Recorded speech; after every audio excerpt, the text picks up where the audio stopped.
Fáilte chuig an bhís gabháil scáileán seo do lá FGL Oideachas Reiligiúnach 2019 is a fiche. Deiscear an gá chun an sráid seo de íosgabhálacha scáileán a thaifí de dhiosca na srianta ratha a bhaineann leis an bpandéim COVID-19. Rud a fhágann nach féidir linn an cardlann seo a thabhairt do mhúntairí in fórmad bhunú mar chardlann beo. Rinne muid ar 7 níochal ar gardlann a chur in oiriúint sa chaoi cé gur deireadh sa chéad dul síos le haghaidh idirghníomhaíocht bheo in rúpaí gur torthú do mhúntóirí plé go cínde lé. Is féidir le mhúntóirí éinear dul in leic leis an acmhainn seo. Mar sin féin, ba heibhir roinnt de na gníomhaíochtaí de méidir comhoibriú le comhdhláthaí mar a rinneadh le linn na chardlanna. Le linn na bhíosgabhálacha scáileán ó am go ham, cuireadh inniúil cá a bhfuiltear comhoibriú agus plé a bheith ann. Mar bhí gach cuid den chardlann idir 30 agus 40 nóiméad, ag brath ar na gníomhaíochtaí a roghnaíonn tú dul in leic le linn an teisiún. I dtús mhóire, chuirfí mé féin in Aithne. Is mise éadán de Fuaite agus is comhlach mé leis an bhfoireann don Oideachas Reiligiúnach. Éiscodí mé an cuid seo den FGL. Beidh comhchomhaltaí liom san ór. Ag comhéascú codanna eile den FGL díobh. I 2018 agus 19 bhí lá FGL tosa go gcoinn ar thonnraíocht an ór. Tá an chúig foiinte agus an leabharán ó lá FGL 2018-19 ar fáil ar líne mar a raibh deis agat a bheith rán páirteach linn, nó más mian leat breathnú siar air. Is é seo lá FGL 2019 is a fiche, agus tá sé dírithe ar Teagasc, Foghlaim agus Measúnú in ór. Beidh FGLs a gcoinn amach anseo dírithe ar riachtanas atá ag teacht chun cinn i measc múntóirí.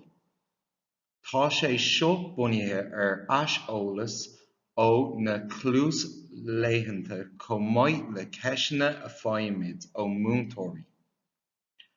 Chun ceithriú linn, inar gcuid pleanála, bheidh faoi comhdhín agat mar a miste leat, an tam a ghlacha agus aiseolalas a thabhairt dúinn ag deireadh an FGL seo. Tá an nasc ar fáil ar an leathraíonn gréasán in aice leis an bhíosgabhálacha scáileán seo. Tá taifeachtaí dar seiminéar gréasán ar fáil ar líne freisin, mar a ndéiríonn seiminéar gréasán 2019 mar pleanáil agus seiminéar gréasán 2020 ar seomra-ranga ór a chruthú atá saibhir ó taobh taighde de. Mas é seo an chéad uair agat a bheith linn le haghaidh FGL, d'fhógaí ar millóg eolas a aimsiú a thugann léarga simplí ach úsáideach ar an sonracht. Tá siad seo agus go leor acmhainní eile ar fáil duit ar suíomh gréasán www.jct.ie. Beidh ag tagart do roinnt díobh sin le linn an FGL seo. Seo a leannas na ceithre cuid a uirtear san FGL seo. Is í intín fealama an teisiúint tosaigh seo macneamh a dhéanamh an taithí atá a gcuin ó bheith ag obair leis an tionóracht ó ór go dtí seo. Mulaimid go noibríonn tú trí na seisiún seo san ord ina bhfuil siad anseo, chun an leas is fearr a bhaint as an ábhar. Mar sin féin, na hamhlaigh go caithfear iad go léir a chur a chric ag an am chéanna. Chun dul in neic go hiomlán leis an FGL seo, mulaimid duit an leabharán a gconn leis a íslódáil agus a phrintáil. Úsfaidir é in nach cuid an FGL seo. Teispán fís simbol an leabharán duit sa chúine ag bun na láimhe deise den scáileán. Cá núsfar é déanfaí an tascadóir tagairt dó freisin. Nuair a fheiceann tú an deilbhinn sos agus macnámh a léiriú, is féidir leat am a thógáil ar thúl ón gcur i láthair chun dul in neic leis an ábhar sula leanfaí tú ar aghaidh go dtí an chéad sleamhnáin eile. Úsáidir dealbhann na stráiteise chun a theispáint cén áit a úsáideadh strátais gníomhaíoch sa seomra ar an cnúsála. Chuirmid iad seo in oiriúint don chomhtheagasc digideach a oiread agus is féidir.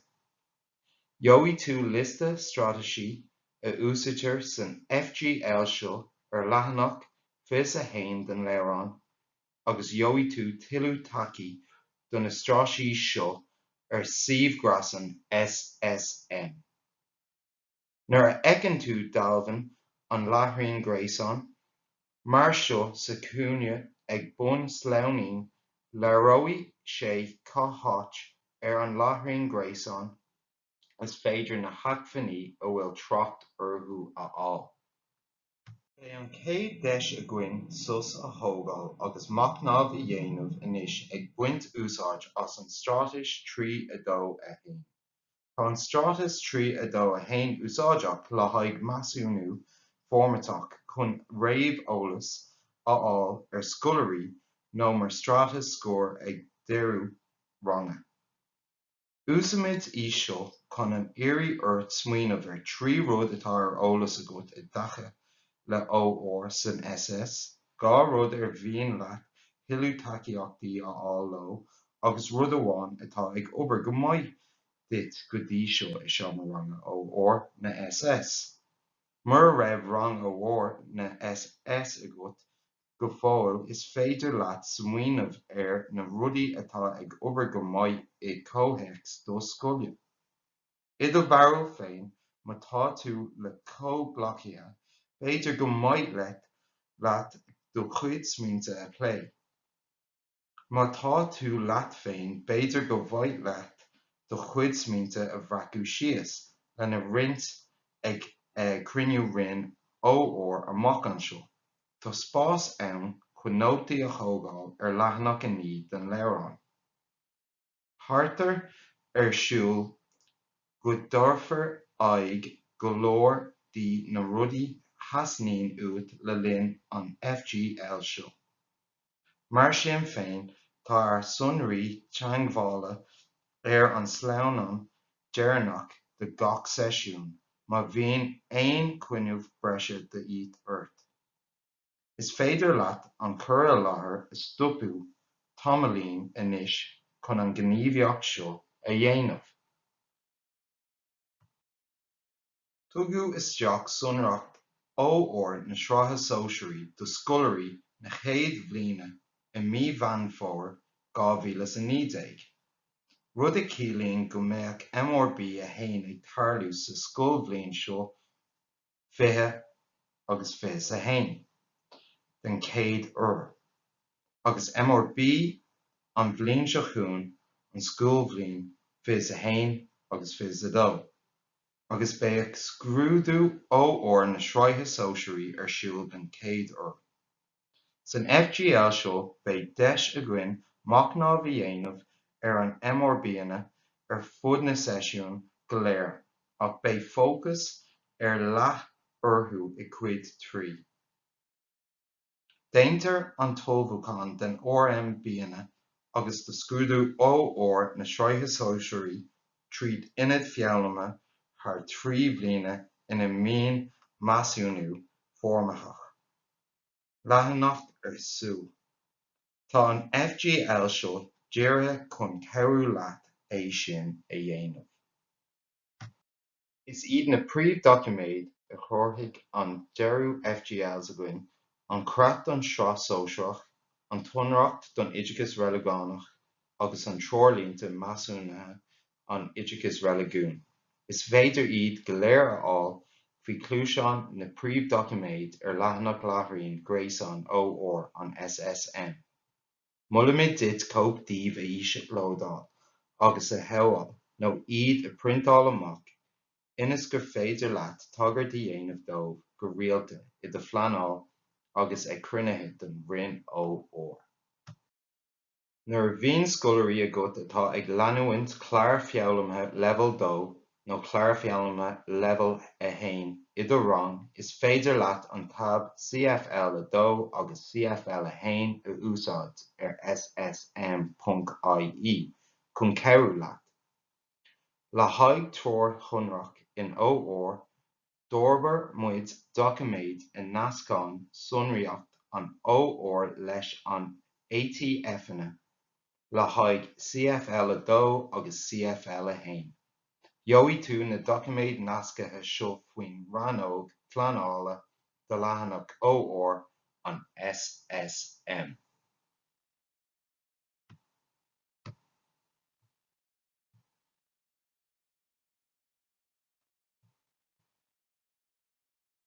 Is srá eile de doiciméid úsáideacha iad foireann uirlisí an CNCM a d'eagraimid dóibh fud an FGL seo. Is aird atá san fhoireann uirlisí 5 leabharán agus d'eagraimid na 100 san FGL seo. Chuaigh muid leis an leabharán is déanaí, tóirí feabhlaime inar seminár gréasán fios fiche, agus d'eagraimid hiiliú inniuchú sin san FGL a gcuim I fiche fios 1. Cabhraíonn na leabharán seo mar scafláil do cleachtas éifeachta sa Measúnú formáiteach I do dheomra ranga Oideachas Reiligiúnach. Mas mian leat iad seo a fhiosrú a hiiliú, gheobhaidh tú faoi chlúasán na príomh-doiciméid leathanach gréasán ó an SSM.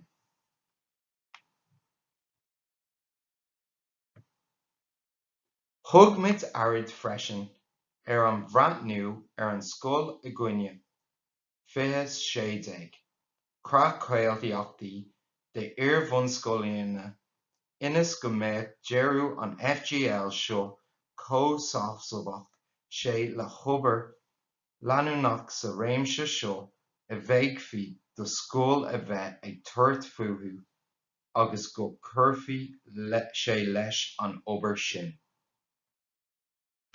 Ina dhiaidh mac ná bhí dhéanamh na aiseolalas a fuair muid ó bhúntóirí ag easparas feabhlaim gairmiúil na bliana seo caite, ba é an tacaíocht a dtí múntóirí I dtaca le teanga na SS ceann na príomhtéamaí a tháinig chun cinn.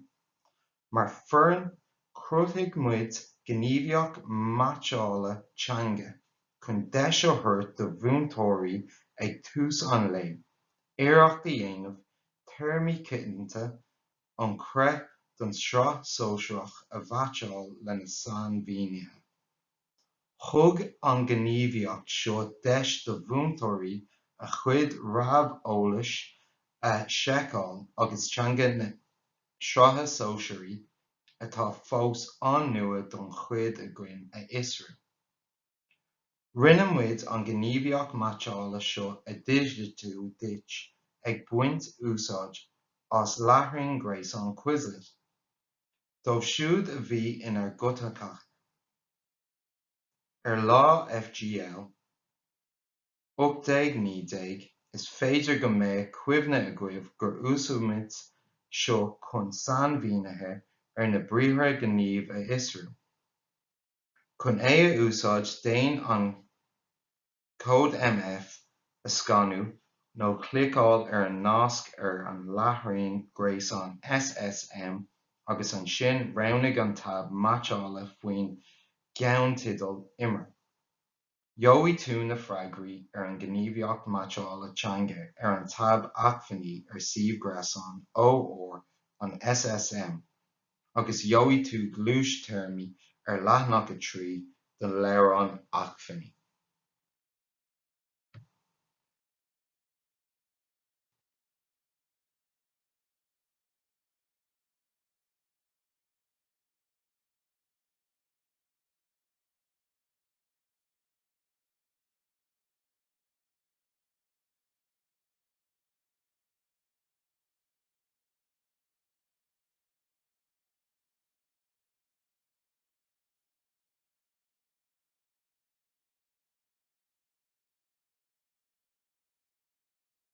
Faoin am seo, is féidir go mbeidh taithí agat ar an sleamhnáin seo ó thugann fhorbreathnú ar roinnt príomhghnéithe do chonaireacht an Oideachas Reiligiún.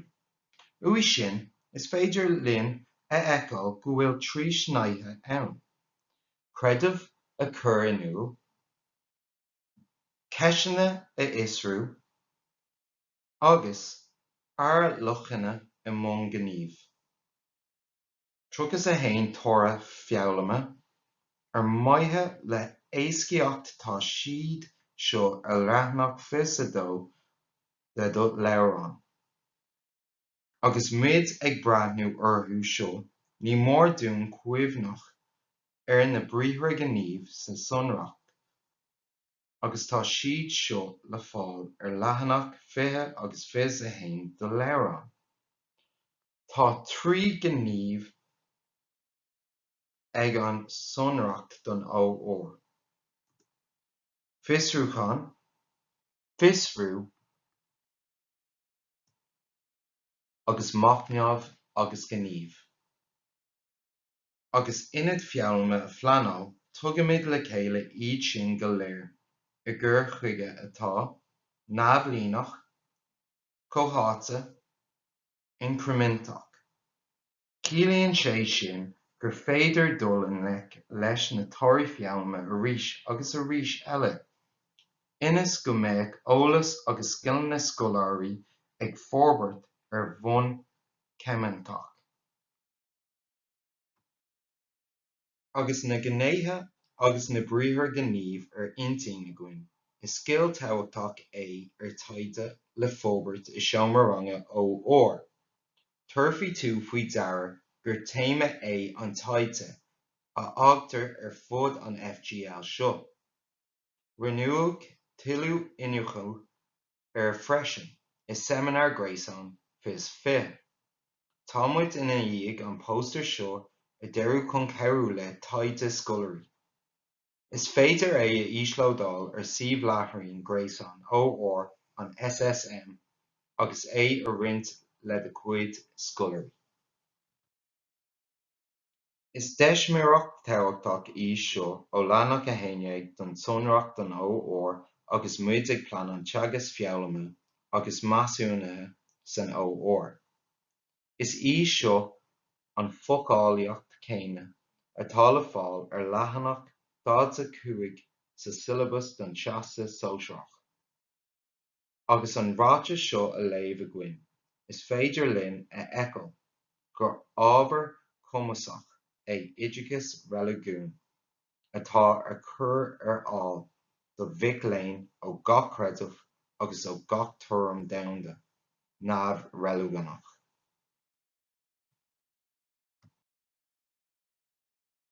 Cumastar a leabharán a chathair, an CNCM, an samhail cad é faoi agus cad é anois do scoláirí a bhíonn ag maithneamh a chuid foghlaime.